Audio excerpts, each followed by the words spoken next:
Uniqlo synthetic t-shirt after 15 miles of running. Smell test, take one. Ooh.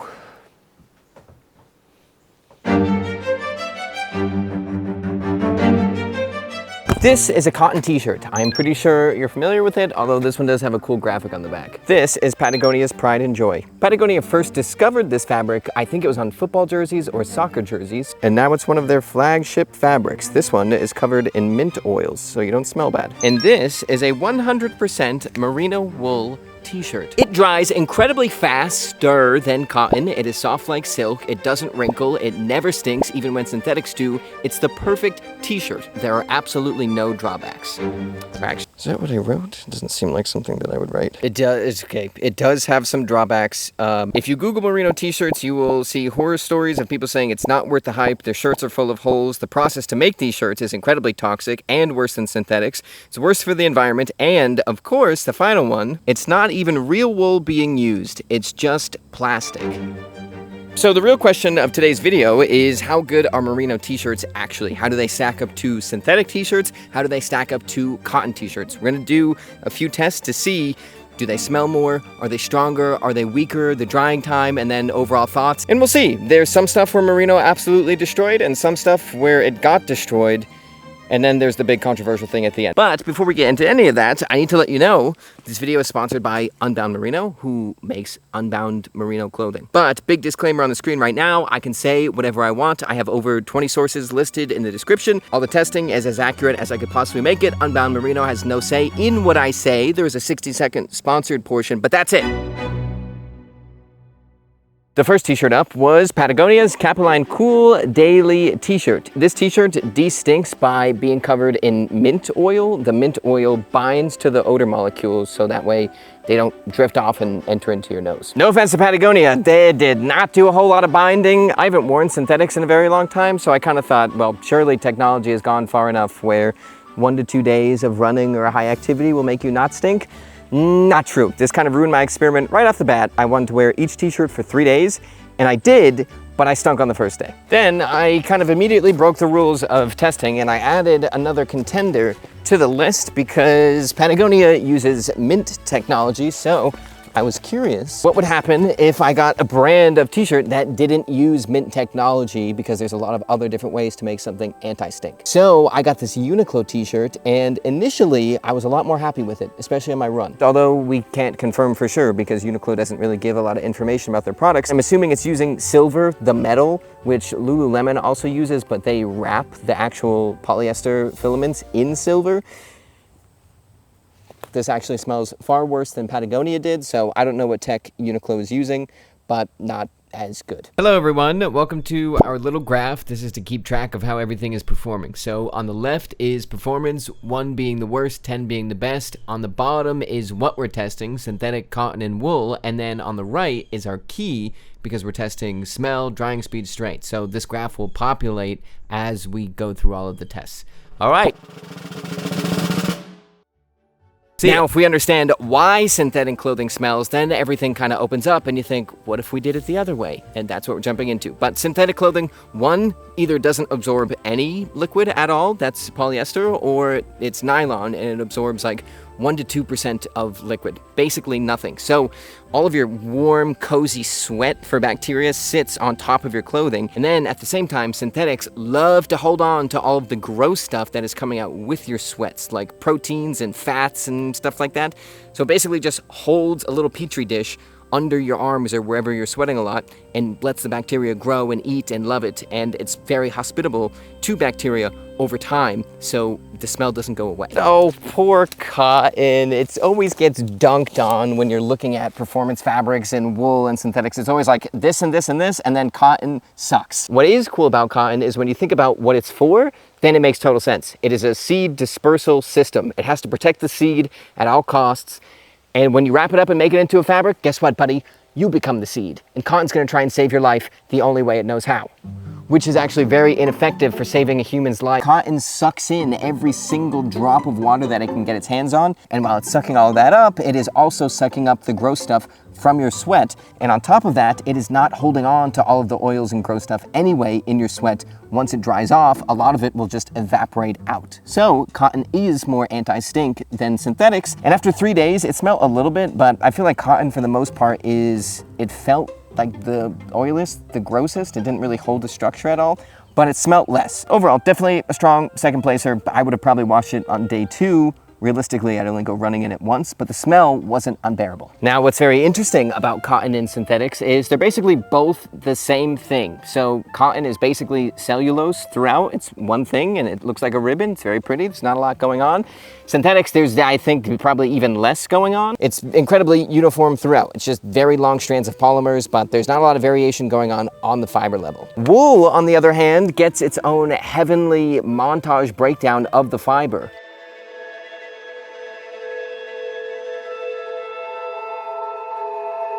First time I saw that, I thought, wow, someone paid a lot of money for that. But if you look at this versus a little cellulose ribbon and a straight plastic string, you probably think it's going to perform differently, and it does. Ugh, this is the section where there's going to be some drama and some people are going to get angry, so I'm going to explain something, but I will amend it later on. But all that is to say, I have done some truly disgusting things while wearing wool socks, wool t-shirts. I have worn wool longer consistently than you would ever feel comfortable with. I promise you that. Socks, have I ever changed well, I have changed my socks, but I don't change them that often, and they smell fine. I want to find something to show you as a demo. Okay, so pretend this pine cone is a single sheep's wool fiber. Single as in one, not as in a sheep that's not dating someone. All of these little ridges on the fiber are scales that you also have on your hair. This way, nice and smooth, this way, grabby, and it keeps stopping my finger. Each one of those scales on the wool fiber shaft is layered. So there's different layers on each scale, and there are 2 to 3 layers of scales on top of the shaft. These are very, very important. This is called the F layer. The F layer is incredibly hydrophobic for a few reasons. The big, huge one is that usually wool shafts, wool fibers are covered in lanolin, which is a waxy, greasy substance that you have probably rubbed on your face at one point in time if you like skincare products,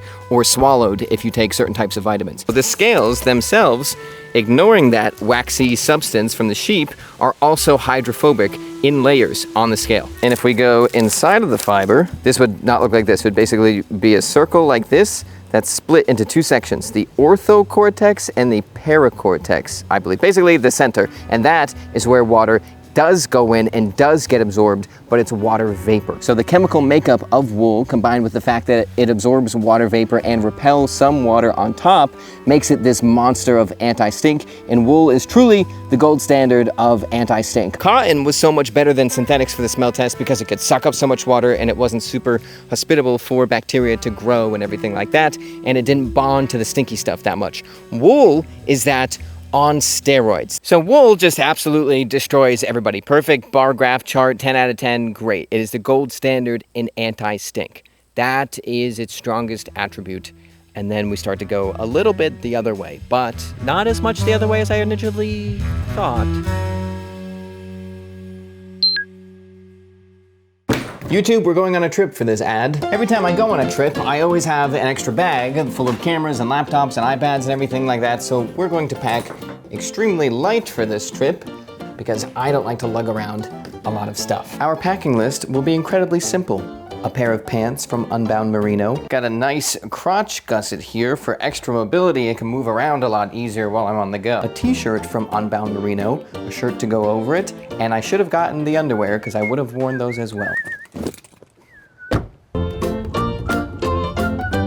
Okay, I'm here. Not that far of a travel today. You'll see where I went later in the video, but point being, recently I've just been traveling with wool shirts specifically. I was just in Pennsylvania for a few days and I bought a wool t-shirt as my only shirt. I brought a backup just in case I spilled something on it, but wore it, slept in it, got up the next day, met with Dave at Tuscarora Denim, didn't think I would smell bad or even be worried, and I was comfy cozy the whole time. If I'm traveling, I wear wool because I don't want to bring a lot of stuff with me. That's great. If I'm exercising, I wear wool because I don't want to stink and it feels really nice, thermoregulating. And at the same time, my little Pookie Bear wears Unbound Merino every single day. Taylor? Well, if it isn't the most fashionable person in this house, she just wears my clothes for a living. I thought you were just going to take a picture. Oh. Thank you again to Unbound Merino. If you'd like to check them out, link is in the description. Drying speed was actually a lot more complex than I initially thought. I thought this would be in and out synthetic dominates. Not totally the case, but take it away, testing Michael, please. What's up, everybody? Welcome to the shrink test segment of today's episode. Can you see that, though? Look at that. It's fall. It's my first real fall in Portland, and didn't notice that there was an apple tree right above our heads when it wasn't dropping apples. I went apple picking right before I shot this video. 36 apples so far, 3 dozen.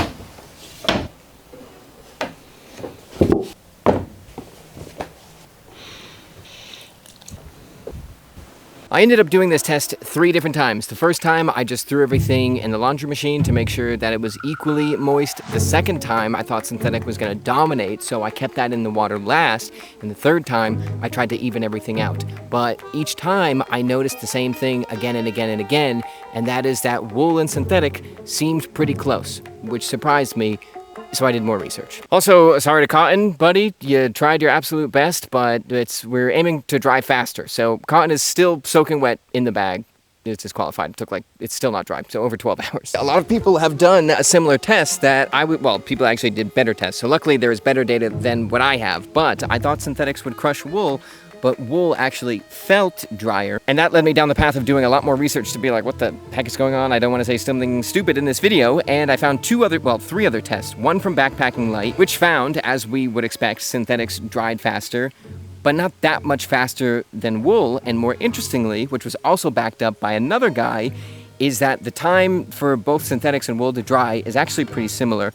And they lose water at the same amount of time, just wool holds on to a little bit more because it absorbs around 30% of water vapor. So really all that is to say, yes, synthetics dry faster, but they don't destroy wool in the way that I thought they would. But it is important to note that since water doesn't absorb in, I think if you're running or you're really agitating the synthetic shirt, it will dry even faster. But still, it's not this giant gap like you see with cotton and synthetics or something like that. Okay, now we are knee deep in the section where they will retract their reviews. They'll initially love their shirt, then they'll hate it. They'll say they're giving up on wool, all of this stuff. That would be durability. I have a cool graph you should look at. Well, Holly made it, but still cool.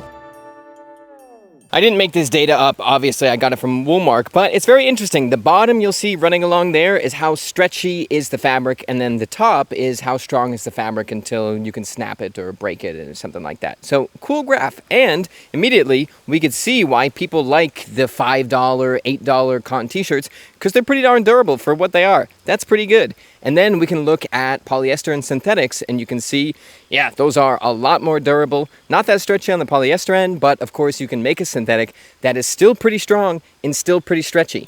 That's a pretty good graph, and cotton still kind of competes.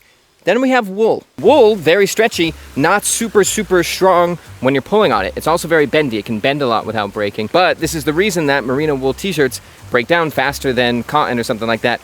Just not as strong. As far as my own evidence goes, I've had a bunch of proof 72-hour merino t-shirts, which are, I think, 13% nylon for like 4 years now. And they were washed and dried on hot by a Brooklyn laundromat. And this is the only one. I had 3. This is the only one with holes in it. And personally, I feel like 4 years without caring about wash instructions and actually doing the worst possible thing you can to them and only having 1 have holes in them, I'm pretty happy with that. It is a blend though, so we do have some nylon there. There's a guy on YouTube that has had a woolen print shirt that he wore every day for 4 years straight, and he doesn't have a hole in it. So I'd be pretty happy with that, but those are both blends. With Unbound or REI has some, or Outlier, anything like that, where they're 100% merino wool, obviously you can expect durability to go down, and to be honest, I'm wearing 100% wool right now. I like this shirt a lot, but I am going to ignore the care instructions completely and do what Taylor does. Taylor loves her Unbound Merino, her wool sets and stuff like that. She hand washes everything gently, and then she'll hang it dry, but she'll do it horizontally so she's not stretching anything.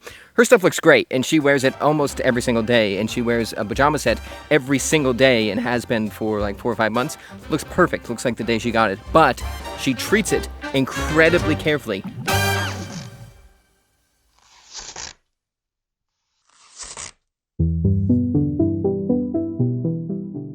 Superwashing. Is wool covered in plastic? This is the most controversial wool thing that you could do to wool. So I called Unbound Merino to try and get more clarity, and I spoke to Hala, who helped me out. Hala, what the heck is superwashing? Superwashing in itself is basically applying a chlorinated substance or water to the surface of untreated wool to dull the scales of wool. Wool, as you know, has scales. When multiple fibers are coming in contact with each other, those scales can lock together and felt the wool, and then your wool shrinks a ton, it's hard to wear, everything like that. That's not good if you want an easy to care for shirt that a lot of people that don't know anything about wool buy. So you have to fix that. Something that's important to note before that we will then harp on in a little bit, is that lanolin coating, the stuff you put on your face, usually that's washed off of wool no matter what. Whether it's super washed or not, that's virtually all but gone on most wools. Either way, back to pinecone time. Hello, welcome to pinecone time. Felting, sticking together, that's a big problem. Also makes a shirt less comfortable to wear against your skin for a lot of people that are sensitive to wool. So what do? You put this wool fiber in a chlorine solution and you burn the tip of all of these scales off. You dull all of these, so these don't have a problem anymore. They just slip past each other because you fill in what you burned off with a polymer, with a resin. That resin, that coating is insanely popular. It is on, most likely, your paper towels, your tea bags, your napkins, anything that's papery that is going to get wet and needs to hold its shape, probably covered in this resin called Percocet. Very popular. Future, the rapper, wrote a whole song about it. Now, you can probably assume any technology that was made in the 50s was developed in the 40s. And you know what else was also developed in the 40s? The atom bomb. So if this didn't work, they were probably just gonna say, what do you think would happen if we hit wool with a nuke? But they didn't. They just took a bunch of Percocet and had a great time. You can assume there wasn't a whole lot of environmental safety standards in the 1950s. So for a very long time, and still today, at less environmentally conscious manufacturers and stuff like that and facilities, that's bad. Chlorine solution and stuff is not safe for the workers. It's really, really bad for the environment. It's no good. So that was the first thing I asked Hala and Unbound Merino before we even partnered up. So what the heck is actually going on at your facilities? And this is what Hala said. We do it in a closed loop process so that the chlorination gets converted into a more sustainable carbon that gets separated from the water before it gets into natural environment. And then additional substances that come out or waste get also moved into a more sustainable process that get used into like byproducts of other industries and so on. So it's the least amount of waste that goes there. So now you can kind of see where people might be like, well, it's not really just wool, it's plastic, or it's this or that. But then we hit the snare, the big snare of everything when we're trying to pick out our favorite fabric from this list. Usually you'll find superwashing information mixed in with the fact that wool is a more resource-intensive fabric to make than synthetics, than polyester. So it just looks worse and worse for wool, but when you zoom out, it's different. One thing is that there's a ton of new superwashing technologies out there that are getting more popular. Right now, usually a different superwashing technology, like you can plasma treat wool.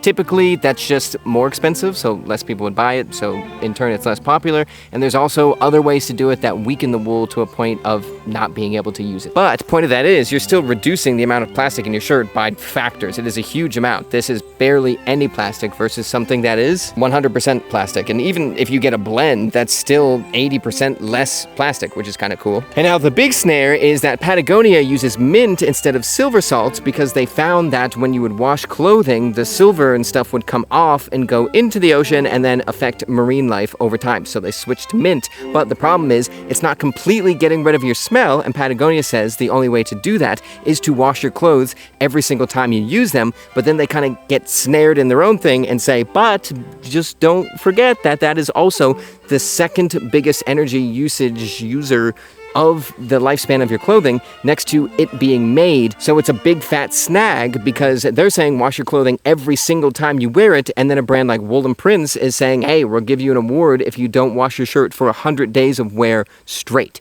So this is usually where people just devolve into name calling and being mean to each other on the internet when they're debating on if wool or synthetics are better. So my personal opinion, if you can be like Taylor, you definitely should get wool. That is hand washing. You don't wash it really at all, only when you really, really need to, and you're not lugging backpacks and heavy things and, you know, kind of abrading the wool a lot. You'll love wool. If you're a step down from that and you might be a little bit more harsh on your clothes, but you still don't want to stink, you want all the cool properties, totally get a blend. On the other hand, if you're gonna go rucking, if you're gonna wash your shirt every single day, no matter what, because you just think that's gross, whatever you're gonna do with wool is yucky, why would I do that? Then get synthetic. And then if you just want a casual shirt, you'll probably like cotton the most. That is my take.